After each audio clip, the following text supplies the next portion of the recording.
Good morning. I'm Bonnie Gardner. I'm co-chair of the Public Affairs Forum of the First Unitarian Universalist Church of Austin at 4700 Grover Avenue. Our public affairs forums are free and open to the public and usually are at noon on Sundays. We encourage you to attend. Visit our website at www.austinuu.org to find out more about our upcoming forums. Today, I am very excited to have Dr. James Galbraith of the LBJ School of Public Affairs returning to talk to us. He has made some great predictions in the past, which we're seeing now. He's always ahead of the curve with his research.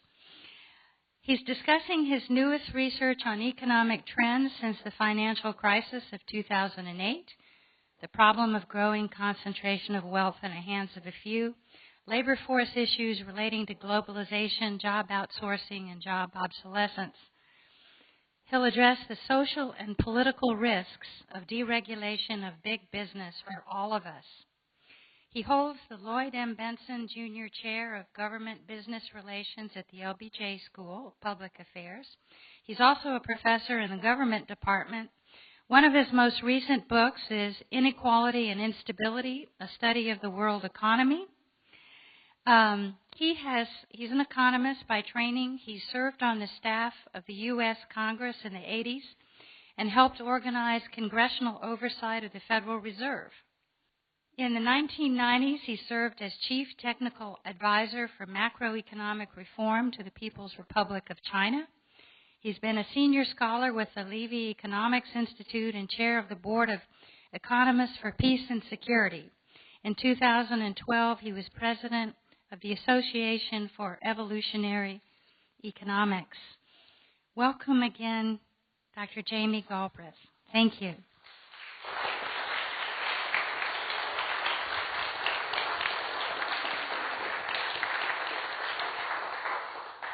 Thank you very much, Bonnie, and it's always a pleasure to be here amongst my many friends in this community. It's also a pleasure to be here on this occasion. We have been passing through the 5th anniversary of the dramatic events of September and October 2008, the collapse of Lehman Brothers, the fall of AIG, the renationalization of Fannie Mae and Freddie Mac. This may be the last such celebration that I'll have a chance to speak to, so I just want to appreciate the fact that you're all here to remember with such pleasure that calamity. If you spoke to economists of almost any stripe and asked them what they expected to happen over the 5 years that have now passed, they would have said, oh, this too shall pass. That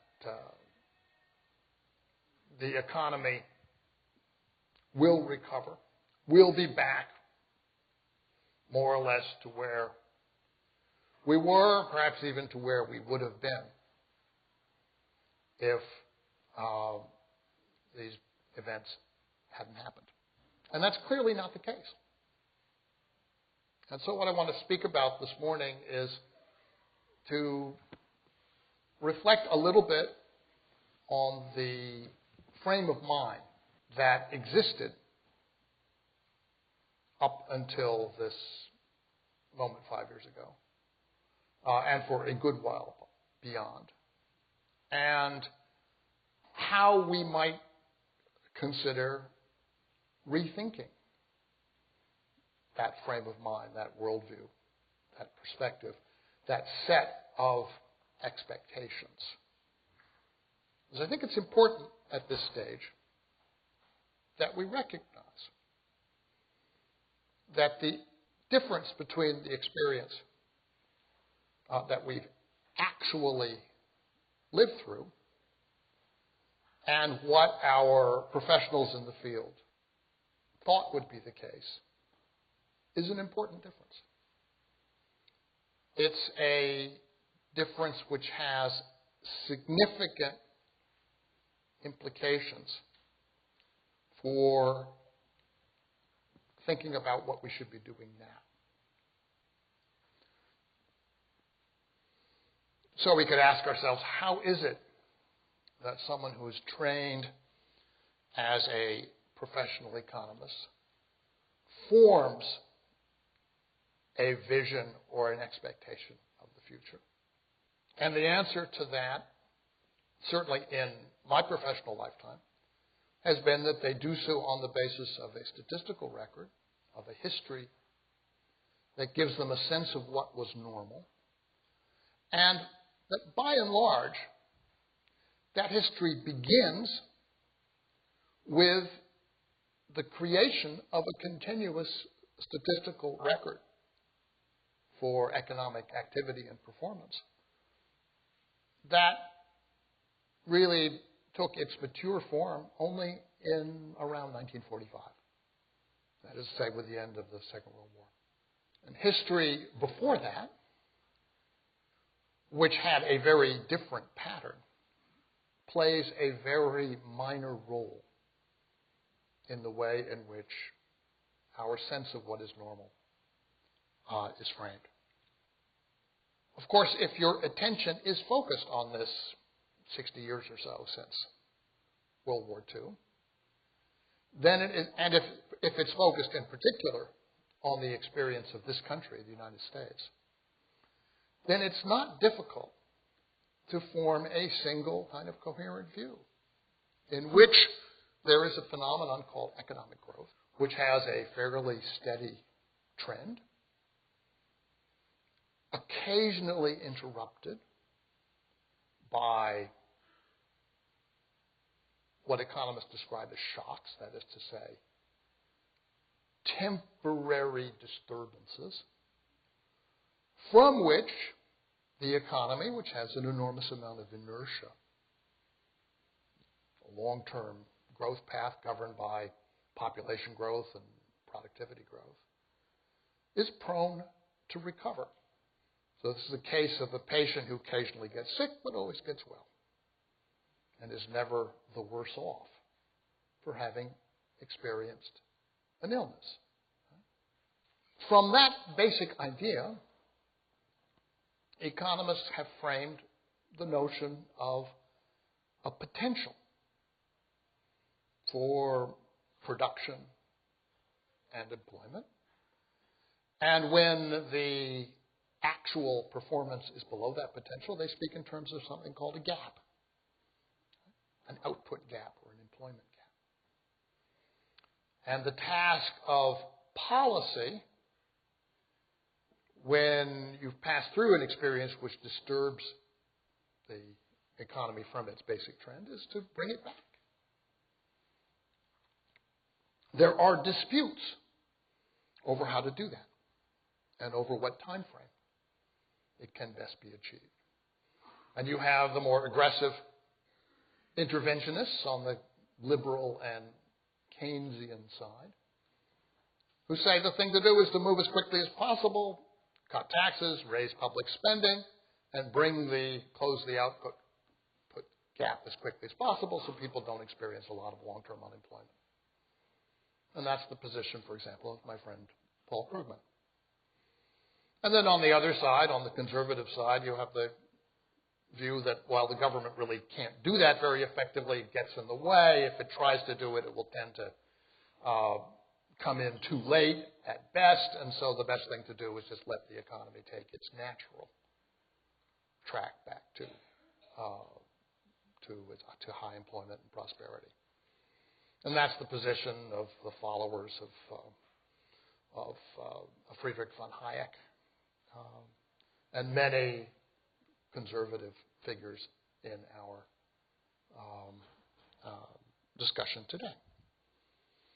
But it is a dispute which is quite restricted. That is to say, it's a dispute over the best way back to what is commonly agreed to be the normal position. I'm going to suggest two departures from this way of thinking about the world. First one is that history did not begin in 1945.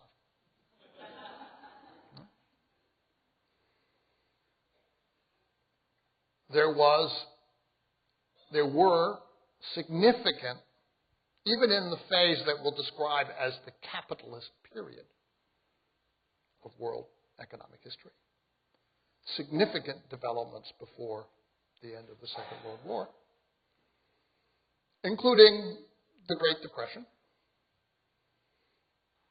which I will argue was qualitatively different from anything that we experienced after the Second World War, but not for that reason irrelevant to how we should think about our present situation. And the second point I want to make is that while from the United States perspective, it's possible to think about the period from 1945 to 2000 as a single great sweep of economic growth, this was not entirely clear as we were living through this period, and it would not at all be the view of a majority of the world's population. That is to say, if you take the position, the standpoint of someone looking at the economic performance of the world as a whole, this period does not look like a single uninterrupted sweep of growth and development. On the contrary, there was a period, the first quarter century, 25 years, from 1945 to 1970, when, by and large, the entire world experienced substantial economic growth and development. It was true of the rich countries. It was certainly true of Europe and Japan, which recovered very quickly from the Second World War. It was true of the lands that were under the domination of the Soviet Union. And it was true of what we call the Third World, which actually was growing more rapidly in those years than the developed world was. So the whole world economy was expanding quite quickly through this period, with some exceptions. China was a significant exception. In 1970, that pattern of common global expansion was disrupted.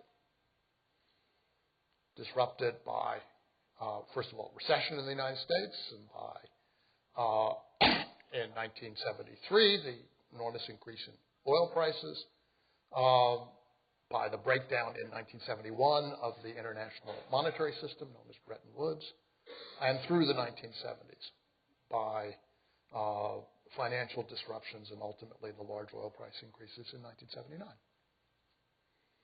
This is a period of considerable instability and great doubt, which was reflected in our politics as to whether we had a reasonable path forward or return to the previously normal experience. And then in the 80s and 90s, it did appear to us in the United States, and to some extent the Europeans, that a path back to that normal experience had been found. This was the accomplishment of Reagan and Thatcher. But what we can say clearly, looking at the world as a whole, is that however well the rich countries were able to simulate a return to that earlier experience, much of the world didn't do it, couldn't do it. Because what was happening was that the rich countries were growing at the expense of the poor countries. You had massive debt crises that affected Latin America and Africa and Southeast Asia. You had collapse in commodity prices, and for better or for worse, this brought an end to the Soviet Empire with further massive collapse in industrial activity in that part of the world, release of commodities for sale to the rest. And then you have the rise of China as a supplier of low-cost, labor-intensive goods to much of the world. All of these things meant that what happened in the last 2 decades of the millennium was fundamentally much less balanced and even than what had happened before. And what it shows up in my work is a massive increase in global inequality, which is what you'd expect when the rich are getting richer and the poor are not. And we see that very clearly in the data. And there's a very simple message from that, which is that conditions had changed. And the world economy apparently could not support the same rapid improvement for the whole population that it had been able to support in the earlier period. There was more strain of various kinds. I want to talk about what those strains were and what they mean for us going forward. But it's also clear, and I will argue, that in 2000 we hit a turning point here. That is to say, this period of sustained improvement for the rich countries and for us especially came to an end with the peak of the information technology boom, with the collapse of the technology-based stock market. And we have been dealing with the aftermath of that in one way or another ever since. I come at this point in my remarks to something which is exceptionally difficult for me to say. So I hope you will excuse a moment of pained reflection as I utter a sentence which is not entirely unsympathetic to George W. Bush.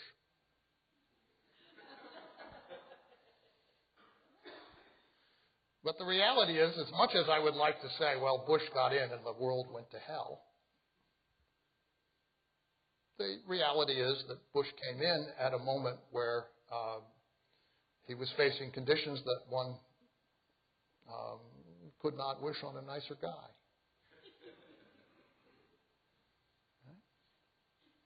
That is to say, there had a 50-year expectation that things would go quickly back to stable prosperity, and no very clear way of producing that result. And so they tried a little bit of everything. Tax cuts, for example. Massive tax cuts in 2001. Mainly for the rich. What did they do? They compensated people for their losses in the stock market, to some extent. Right?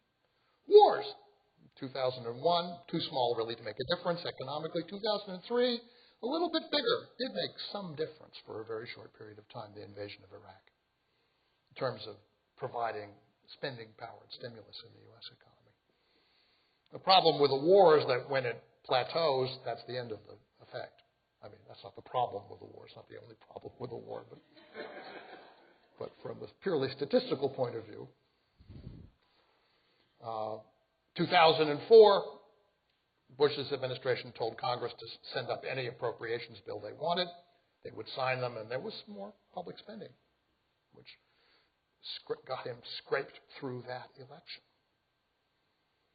None of these were going to replicate the general sense of prosperity that had been generated in the information technology boom. So there was one other big trick up the sleeve of the authorities, and that was the market for mortgage finance, for home loans. And the market for home loans in this country had been developed over 70 years and was a very mature market, one which had supported a very large home-owning middle class, which is what American society had been built up to be. And there's a problem when you have a mature market, is that it cannot grow very fast. So if you wanted to have rapid growth based upon home equity, based upon lending against houses, you had to change the character of the market. And the way to do that was to stop making good loans and to start making bad loans. Very simple. You can make an unlimited quantity of loans if you don't expect them to be repaid. Mathematical proposition. Right? And that's what happened. The lenders were divorced from the underwriting.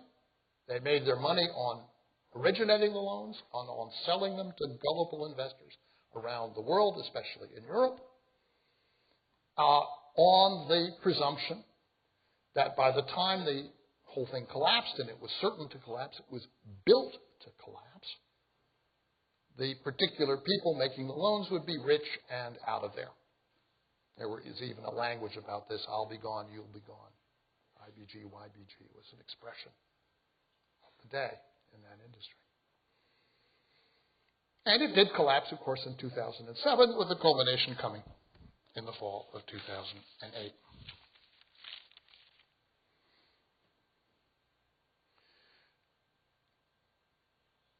I think when you look at that history in this wider context, it forces you to move away from the simple construction that is usually placed on it by analysts, and I don't like much the false equivalence of left and right, but I'll use it here, the analysts of both left and right. On the right, you have some simple-minded arguments that this was all due to the government getting too cozy with the housing industry, trying to get poor people into homes. Department of Housing and Urban Development Community Reinvestment Act. Those arguments have been discredited, but they're out there. Their characteristic is they give you a simple explanation suitable for simple-minded people. On the left, with considerable more greater foundation in fact, you have the argument that this was driven by greed and fraud. And it was. There was a substantial, an overwhelming amount of fraud in this operation. But what I'm suggesting is that the fraud had its capacity to work as it did because it was permitted, and it was permitted for reasons. That is to say, it provided an appearance, a way to achieve an appearance of growth and prosperity for which there was no other easy method. And that's part of the situation that we face going forward. The way to think about our situation is not that we had a shock or a moment of very bad behavior which could be repaired, leaving us in an undamaged condition, but that we suffered a major crisis in biophysical terms, an event like a heart attack with damage, which limits the prospects going forward. And in this broader historical context, I would suggest there are at least 4 things that have changed, which are going to affect us indefinitely. First of them is resource costs.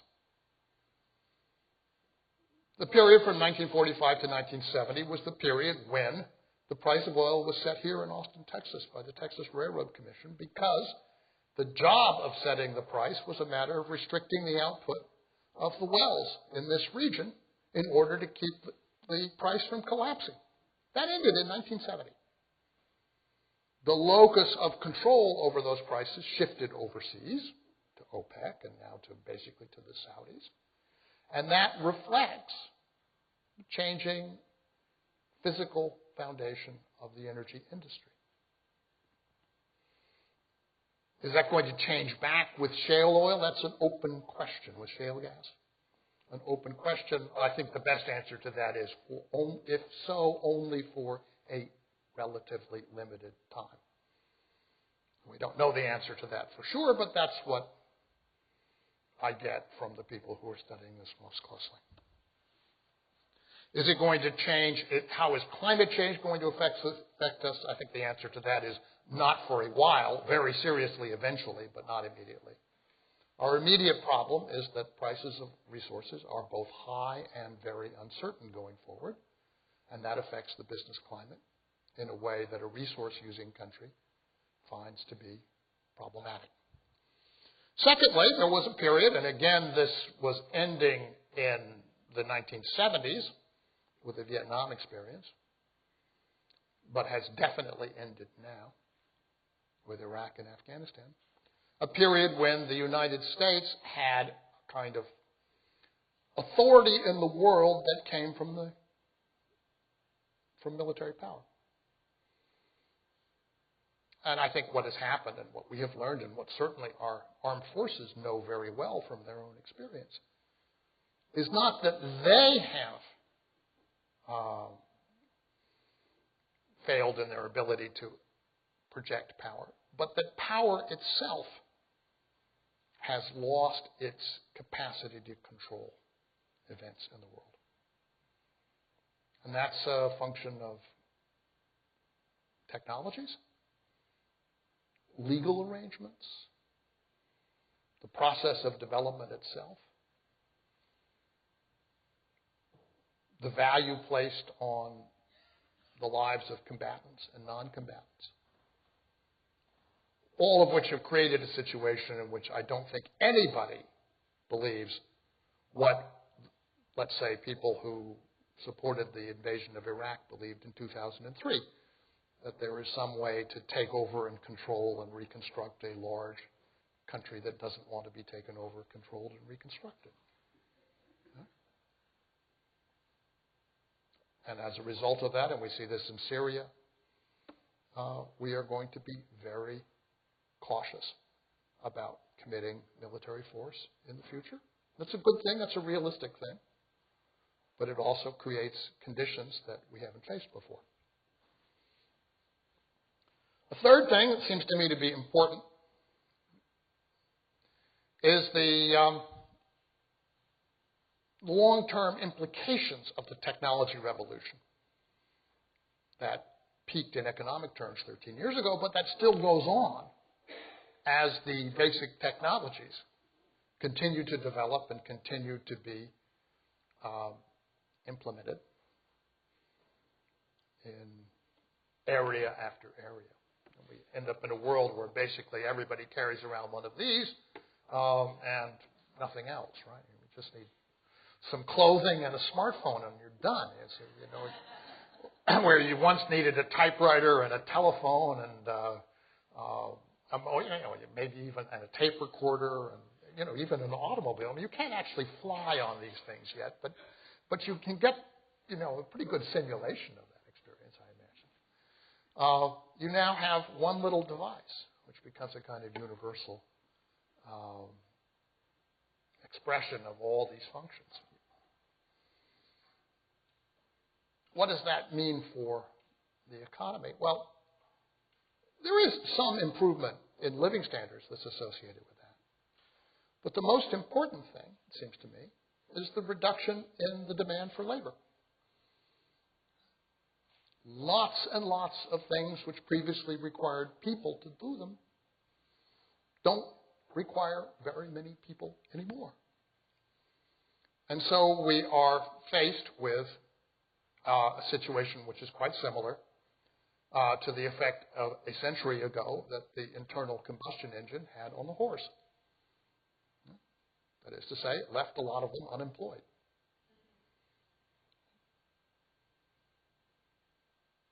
And what happens is in the slump is that businesses let workers go, and that is attributed to the slump. If demand comes back, they don't bring them back in. They figure out ways to get by with equipment rather than with workers. And for us, the task, what that means is a lot of people don't have incomes that they used to have, and we have to think of ways to provide useful things for people to do. There's still much that people can do that machines can't do. But we have to find ways to employ them in those jobs and to do so in a way that's sustainable. That's a challenge that we have not yet met.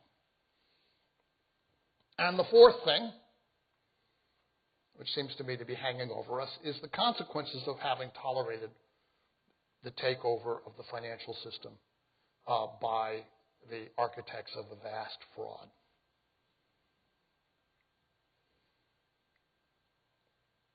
Our banking system is highly concentrated now. Half a dozen institutions control over half the market. The major executives of those institutions are still in place. They're still paying themselves very generously. But what else are they doing? When was the last time that a big bank made a loan?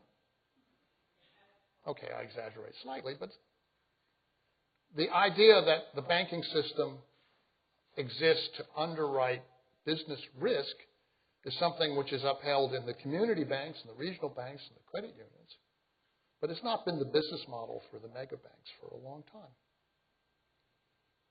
Yet we still have to support these institutions, and they still have an extraordinarily powerful grip over national governments, our national government, and every other national government as well. That's a big problem and a big obstacle, it seems to me, to growth, because the costs that they impose on private business are paid by everybody. You come out with private business profits. So, given that that's the case, and I will argue that it is, our prospects are restricted, and there are problems for which we do not have the solutions. I would like to be able to say, okay, here's my 4-point program. Fix the resource problem, fix the climate problem, fix the technology problem, and jail the bankers. But I have to tell you that I think that is beyond the capacity of the society to achieve that, even if it were a complete program with every piece of it in place, which is not the case. So we're not living in the world of simple Keynesian, where a simple Keynesian solution of expanding rapidly is going to get us back to where we were before. And we need to think about the actual choices in front of us. Basically, there are two paths, one of which is being articulated very effectively by our friends in the Tea Party and the leadership of the House of Representatives. And it represents the destruction of the structures of government and society that have been created over the past several centuries, but especially in the New Deal and the Great Society. Complete destruction. And using whatever legal tool, the debt ceiling, the continuing resolution, to place pressure on those institutions. The object of the continuing resolution is not the national parks, because the conservatives happen to hate national parks. It's clearly the Affordable Care Act, Obamacare. And it's Obamacare because they can't immediately get at Social Security, Medicare, and Medicaid, which they would like to also take down. So we're looking here at a concerted assault on those structures of government, because if the pie is smaller, then you need to create space for a few predators to get a bigger share. It's really pretty straightforward as to what's going on. It's dressed up in what I'll call a new crack pottery in economics, which is basically the idea that the only thing standing in the way of a return to the trend of the 2000s is the government. And there's research, so-called research, journal articles that make the same argument about the 1930s and turn everything you knew or experienced or even in some cases lived through on its head by arguing that the only thing that stood in the way of a full recovery in the 1930s was Franklin Roosevelt and the New Deal. And if they just hadn't been around, if perhaps Hoover had been reelected, or better still, if Coolidge had been brought back, then the economy would have gone right back to 1929 by 1931. I can see my esteemed colleague Forrest Hill in the audience looking at me with a certain degree of skepticism, saying that this is not entirely in line with his scholarship or even personal experience. Would that be a fair observation, Forrest? I think so, yeah. What's the alternative? I think the alternative is to recognize that in more difficult times, you have to have stronger social and community institutions.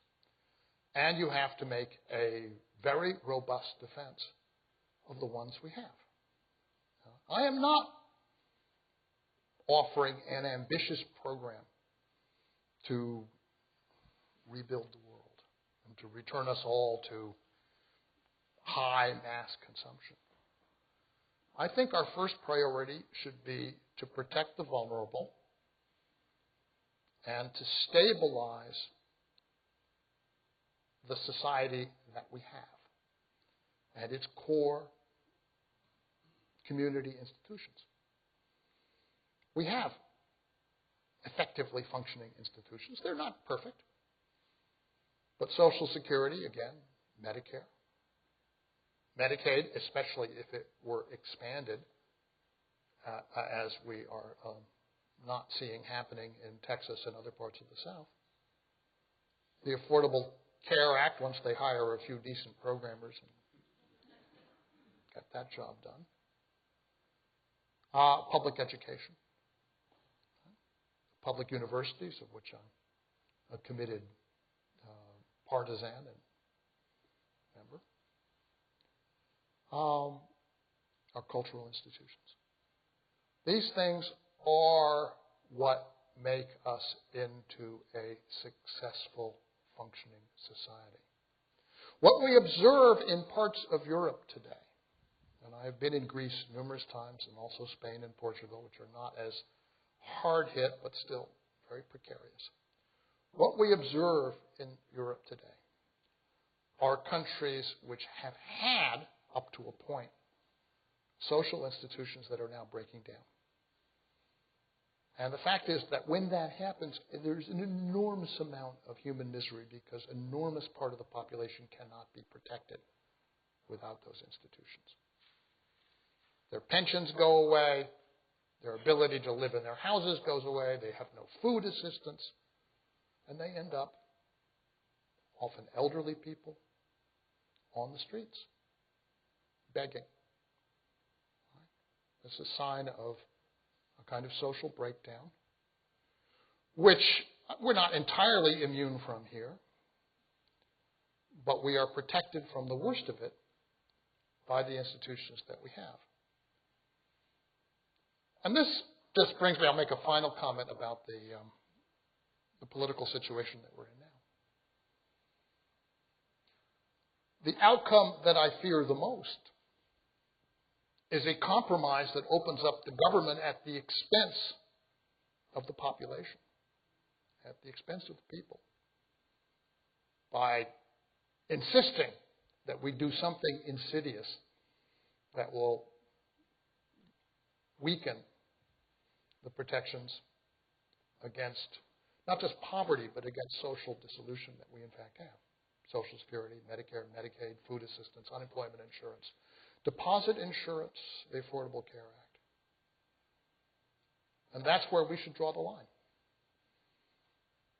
And if we have to go through a hard political battle and some short-term disruption in order to keep that line drawn, then we should be prepared to do that. Because it's our long-term future here that's at stake. Thanks very much.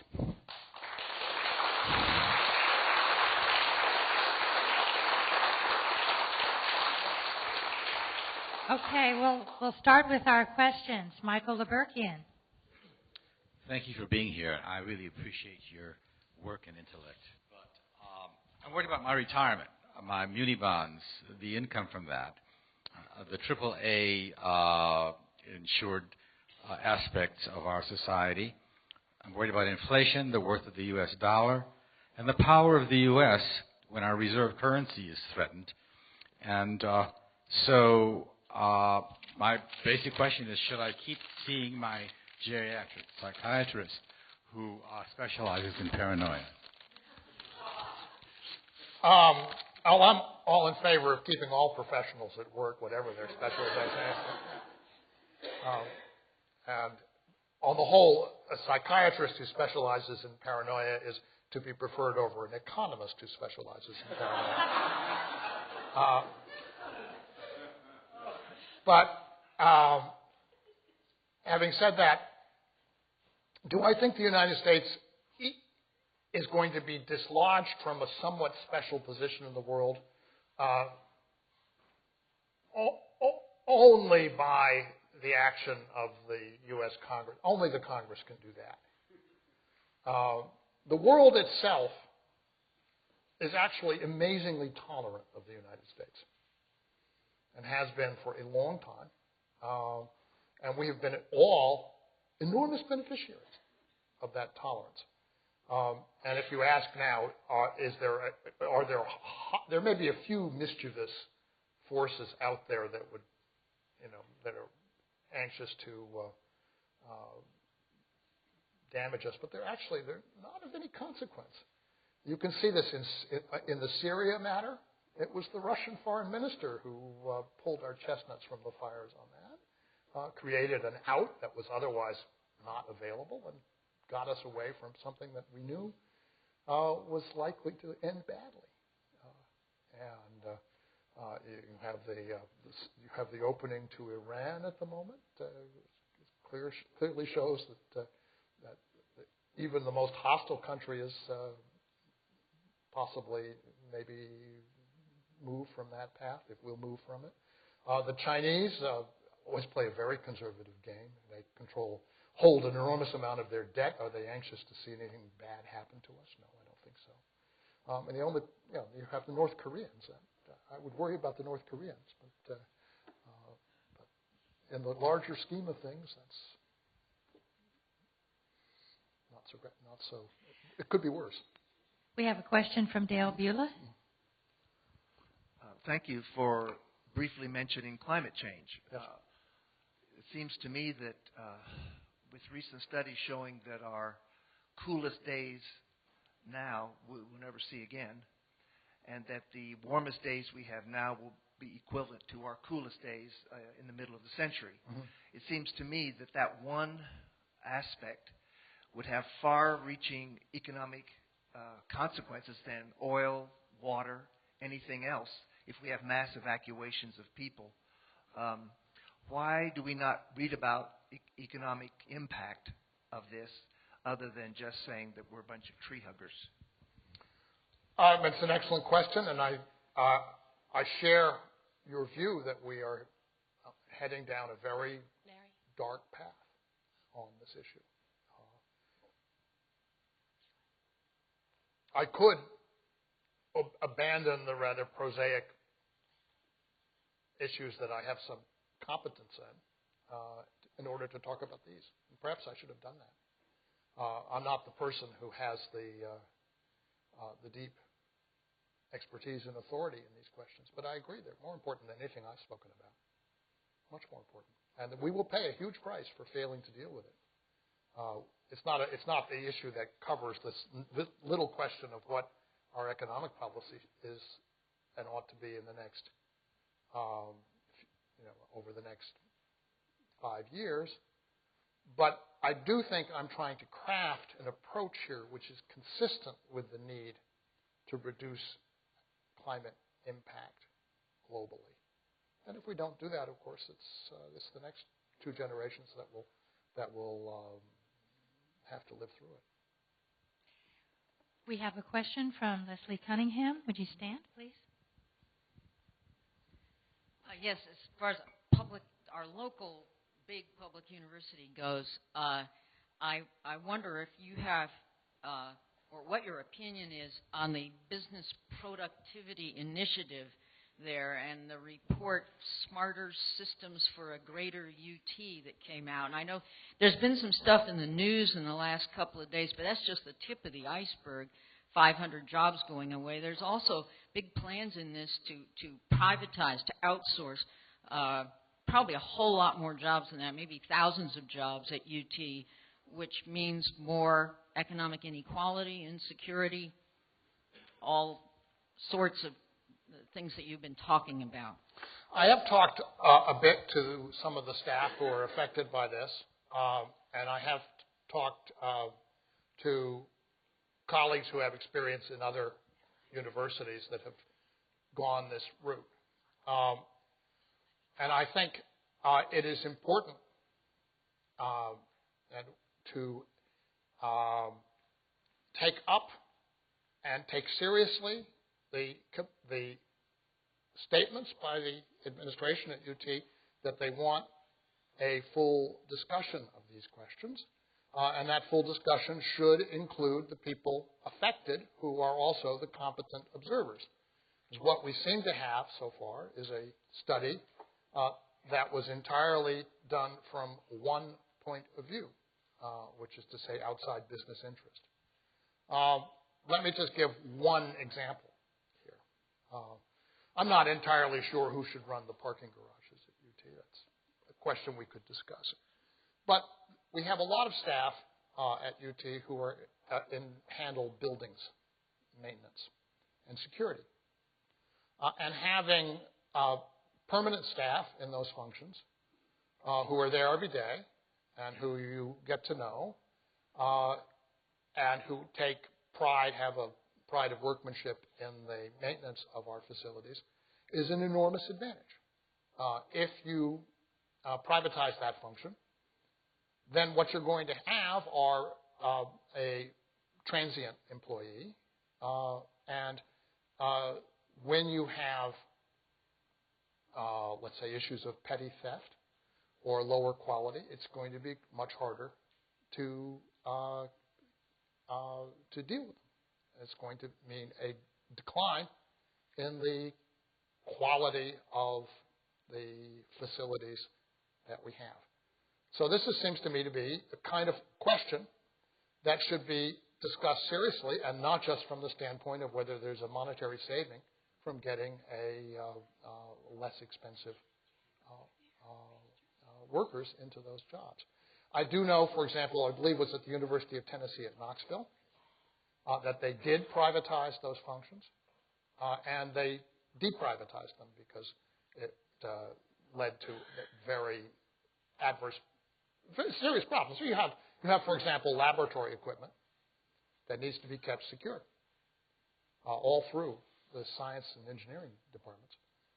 So these questions are something which, as I say, cannot be resolved sensibly from a business perspective only. We have a question from Kent Stewart. Thank you for your presentation. You left out something from my point of view.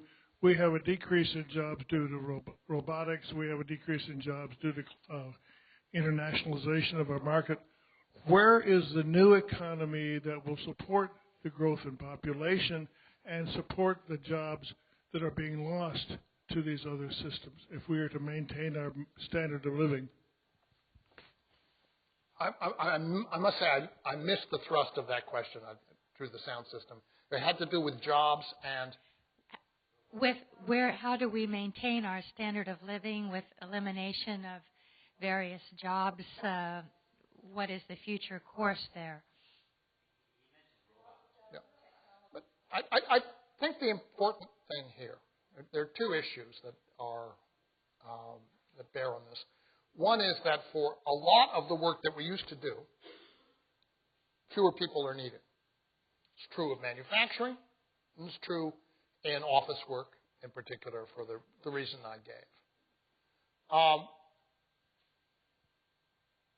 So we need to have new and different jobs that actually meet the larger requirements of the community. And those jobs need to be designed in a way that they can be provided and sustained, not necessarily in a for-profit business. It may be that the for-profit sector of the economy will be shrinking as a share of employment because the for-profit businesses will go with equipment over people. Fine. I don't see anything wrong with that, so long as we have a nonprofit sector which provides employment, particularly for young people who need work. Once we do that, we can be okay. The difficulty is if we fail to do that and then we leave people lined up for jobs that are not available and otherwise wasting their time. That's when you get into problems.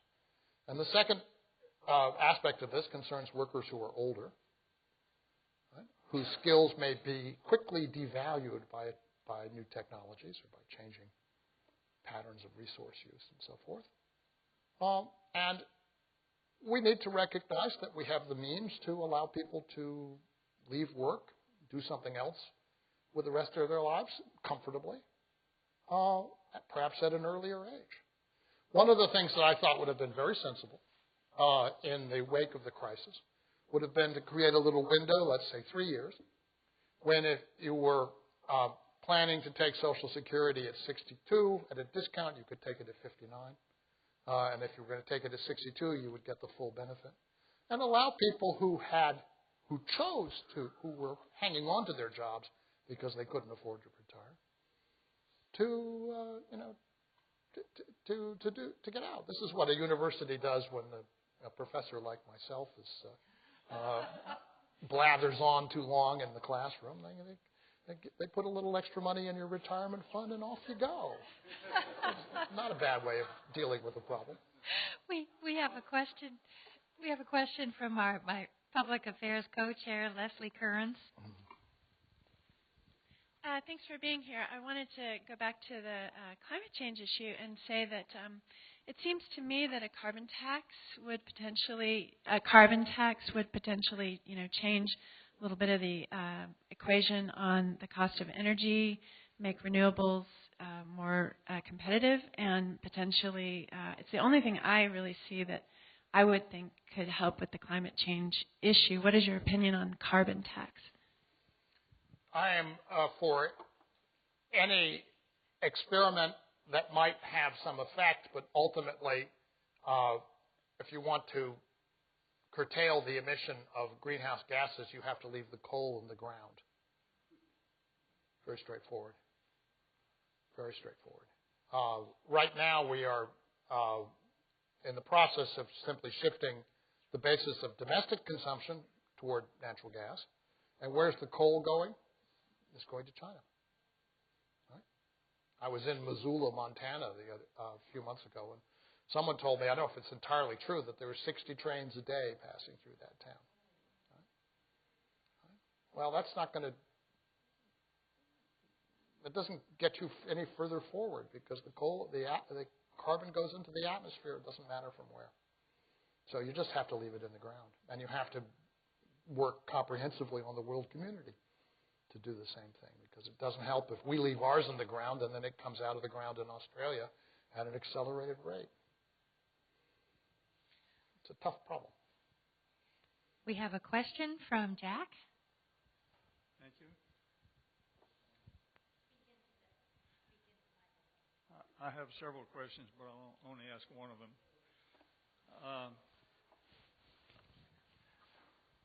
We've been very critical of the European countries and their social economic system, social democracies, and pushing them into very desperate conservative ideas. It seems to me that their economies fell after ours did. Weren't they dragged down by us instead of the other way around? Does this signify that their social democracy system of government will not work?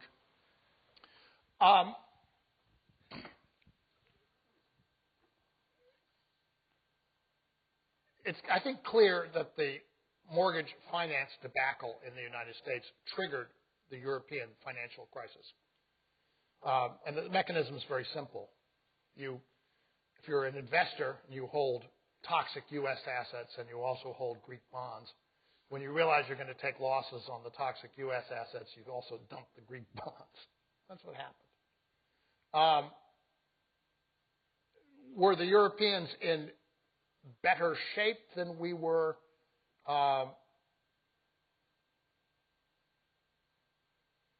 In important respects, no.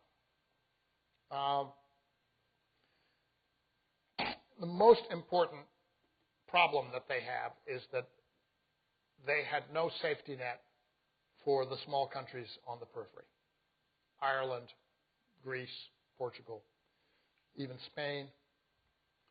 And so when they imposed a kind of crushing austerity on those countries,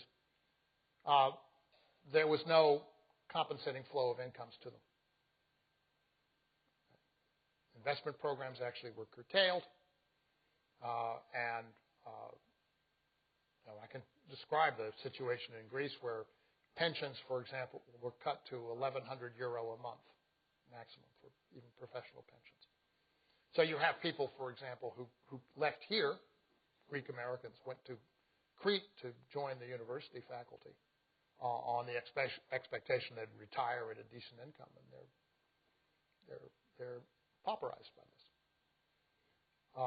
At a certain point, your professional classes start to collapse, head out to any place they can find a job, and that point it's very difficult to attract any kind of investment, have any kind of recovery. Obviously, if you're in Germany, it's a different story, because that's a large country which still has substantial social democratic institutions, although they've been weakened in recent years. But the Europeans have set up a task for themselves which they cannot manage with the institutions that they have. And that's the problem of not just the individual countries, but the transnational setup in Europe. In the U.S., our institutions are perhaps creaky, but they do extend everywhere. And that's been a huge advantage for us. So we've stabilized in a way that parts of Europe have not. I wish that we had more time, but I want to thank you, Dr. Galbraith. You've given a very penetrating and hard analysis of where we've been, where we're going, and it's clear we can no longer operate with a business-as-usual assumption. We have to come up with some new paradigms, and I know that you're working on those. And thank you for sharing your time with us. Thank you very much.